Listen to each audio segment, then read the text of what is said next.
तो target with PS Parihar channel में आपका स्वागत है। आइए शुरू करते हैं और देख लेते हैं कि आज के समाचार पत्रों में विद्यार्थी जीवन से संबंधित कौन कौन सी सूचनाएं हैं। तो वीडियो को जल्दी से लाइक कर दें, शेयर कर दें और जिन छात्रों ने चैनल को अभी भी सब्सक्राइब न किया हो तो जल्दी से सब्सक्राइब कर लें ताकि आप लोगों को इसी प्रकार की ऑथेंटिक अपडेट से सबसे पहले मिलती रहे। आगे बढ़ने से पहले एक सूचना उन विद्यार्थियों के लिए जो विद्यार्थी बिहार पीसीएस की तैयारी कर रहे हैं अथवा यूपी पीसीएस की तैयारी कर रहे हैं अथवा यूपी पीएससी की आरओ एआरओ अथवा एपीएस भर्ती की तैयारी कर रहे हैं। वे सभी अभ्यर्थी यूपी पीएससी वाला के इस बेस्ट ऑफर का लाभ ले सकते हैं। यहाँ पर एक ऑफर चल रहा है दिवाली विद पीडब्ल्यू। यहाँ पर देख सकते हैं आप लोग उत्तर प्रदेश लोक सेवा आयोग की जो भर्ती है आरओ एआरओ उसकी जो फीस है वो मात्र 1199 रुपए है। और अगर आप लोग इसमें एक कोड लगा देंगे PSP 200 तो आप लोगों को 200 रुपए की और छूट मिल जाएगी। प्री कम मेंस का ये बैच है, आपको सारा का सारा एचडी मटेरियल मिलेगा, चाहे वो लाइव क्लासेस हो, रिकॉर्डेड वीडियोज हो, पीडीएफ सामग्री हो या पीवाईक्यू एनालिसिस हो। इसी प्रकार से 70वीं बीपीएससी के लिए भी कोर्स लॉन्च हो गया है। फीस मात्र 3499 रुपए है। अगर आप एक कोड लगा देंगे PSP 500 तो आप लोगों को 500 रुपए की और छूट मिल जाएगी। फाउंडेशन बैच है एक पीसीएस के लिए, यूपी पीसीएस के लिए ये बाइलिंगुअल बैच है। इसकी फीस 3499 रुपए ही है और इसमें भी आप लोग कोड लगा सकते हैं। ये सारा का सारा जो स्टडी मटेरियल है आप लोगों को यूपी पीएससी वाला के एप्लीकेशन पर मिलेगा और एप्लीकेशन की लिंक मैंने डिस्क्रिप्शन बॉक्स में दे दी है। सबसे पहली सूचना है परीक्षा केंद्रों में बदलाव की। लिखा है 11 मानकों पर परख कर बनेंगे परीक्षा केंद्र। उत्तर प्रदेश अधीनस्थ सेवा चयन आयोग के पूर्व चेयरमैन थे सीबी पालीवाल और उनकी अध्यक्षता में एक कमेटी बनाई गई थी परीक्षा की शुचिता को लेकर के। तो उन्होंने किस तरीके से परीक्षा केंद्र बनाए जाए इसको लेकर के भी सिफारिश की थी और उन्होंने किस तरीके से परीक्षा संपन्न की जाए इसको भी लेकर के बहुत सारी सिफारिशें लागू की थी। और वो जो सिफारिशें थी वो यूपी SSS की परीक्षाओं के लिए ही नहीं थी, उत्तर प्रदेश के अन्य आयोग भी उसका पालन करेंगे। उसी क्रम में लिखा है कि उत्तर प्रदेश लोक सेवा आयोग नए मानकों पर कसते हुए परीक्षा केंद्रों का विशेष बैंक तैयार करेगा। पालीवाल समिति द्वारा 11 बिंदुओं पर परखते हुए कॉलेज एवं स्कूलों को नियमित परीक्षा केंद्र बनाया जाएगा जिसे बदलने की आवश्यकता नहीं पड़ेगी। परीक्षा केंद्र साफ और आधुनिक सुविधाओं से संपन्न होंगे। जिला विद्यालय निरीक्षक ने 102 केंद्रों की सूची तैयार की। ये बात मेरठ की हो रही है और ये सभी जिलों में लागू होगा। पालीवाल समिति के मुख्य बिंदु क्या क्या है?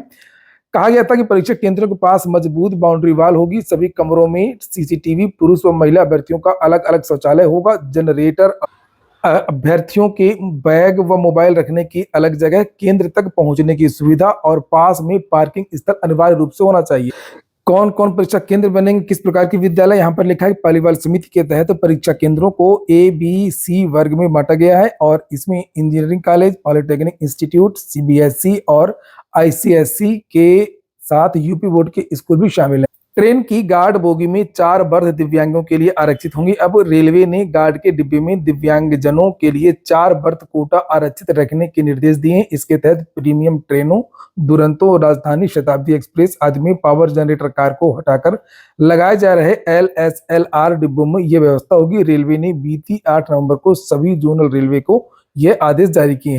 अगली सूचना बिहार शिक्षक भर्ती की है। आप लोगों ने देर शाम को कल एक नोटिस देखी होगी, उसी के बारे में ये जानकारी है।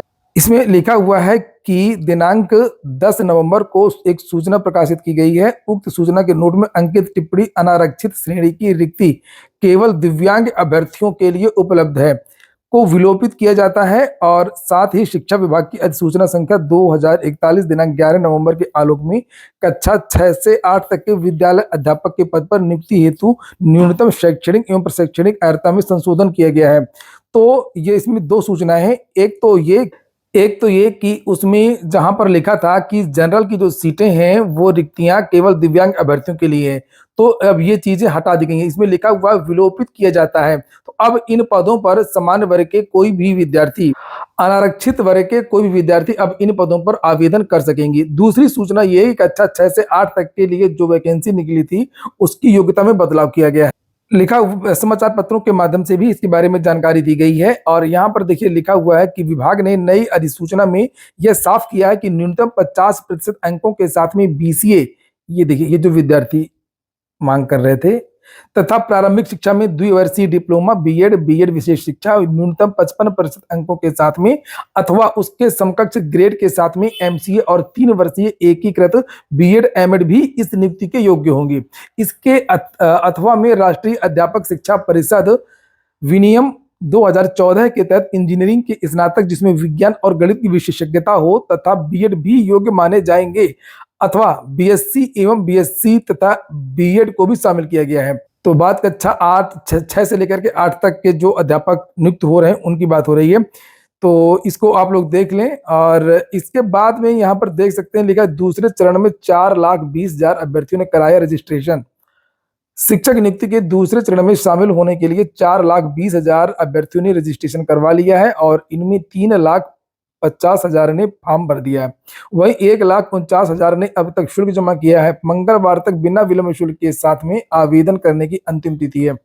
इसके बाद में 15 से लेकर के 17 विलंब शुल्क के साथ में रजिस्ट्रेशन का मौका दिया जाएगा। वहीं फॉर्म भरने की आखिरी तारीख 25 नवंबर है। तो जिन विद्यार्थियों ने आज फॉर्म कंप्लीट ना किया हो तो फॉर्म कंप्लीट कर ले, नहीं तो फिर विलंब शुल्क लगेगा।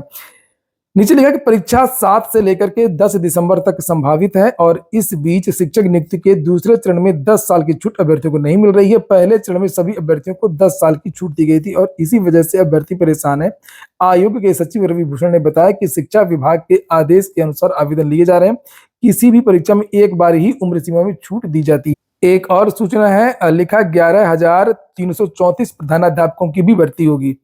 राज्य के माध्यमिक और उच्च माध्यमिक विद्यालयों में 11,334 खाली पदों पर प्रधानाचार्यों की नियुक्ति होगी। यह नियुक्ति बिहार लोक सेवा आयोग के माध्यम से इसके लिए जिला विभाग की ओर से अधियाचना भेजने की तैयारी की जा रही है। अधियाचना भेजने संबंधी प्रस्ताव सामान्य प्रशासन विभाग के माध्यम से भेजा जाएगा और इससे संबंधित प्रस्ताव को विभागीय स्तर पर सहमति दी गई है।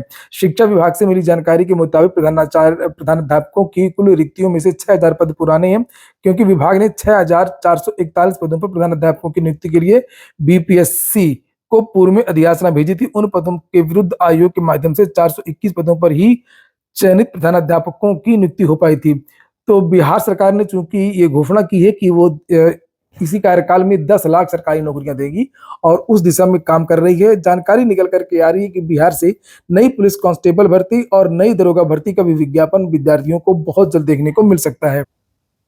एसजीपीजीआई एमएस लखनऊ से वैकेंसी निकली है। ग्रुप बी, सी व डी की 163 पद है। लास्ट डेट 25 नवंबर है। 18 से 40 के बीच के युवा आवेदन कर सकते हैं।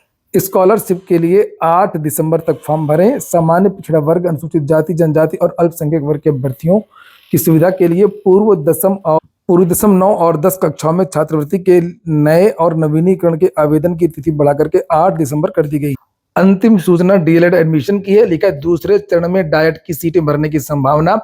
अभी भी डाइट में और डाइट के साथ साथ में अन्य विद्यालयों में डीएलएड की लगभग 60,000 से ज्यादा सीटें रिक्त रह गई, लेकिन बताया जा रहा है कि जो डाइट की जो कुछ सीटें जो रिक्त हैं वो भर जाएंगी और दूसरे चरण की जो प्रक्रिया है वो 16 से लेकर के 18 नवंबर तक प्रवेश का दूसरा चरण संचालित होगा और इसमें हो सकता है कि पूरे पद भर जाएं। फिर भी जो अनुमान था वो नहीं हो पाया। जैसे लग रहा था कि बीएड को प्राइमरी से बाहर कर दिया गया है, तो हो सकता है कि डीएलएड की सारी सीटें फुल हो जाएं, लेकिन चूंकि प्राथमिक शिक्षक भर्ती उत्तर प्रदेश में आ नहीं रही है और इसका जल्दी संभावना भी नहीं दिख रहा है, यही कारण है कि डीएलएड की सीटें भी इस बार बहुत सारी खाली जा रही हैं। और डाइट की अगर हम लोग बात करें, ये तो सरकारी कॉलेज की बात हो रही है और निजी सीटें भी बहुत सारी रिक्त हैं। तो ठीक है दोस्तों, फिलहाल ये हो गया आज का वीडियो आपको अच्छा लगा हो, आपके काम का हो तो लाइक अवश्य कर दिया करें। जिन छात्रों ने चैनल को सब्सक्राइब ना किया और सब्सक्राइब कर, पूरा वीडियो सुनने के लिए बहुत बहुत धन्यवाद।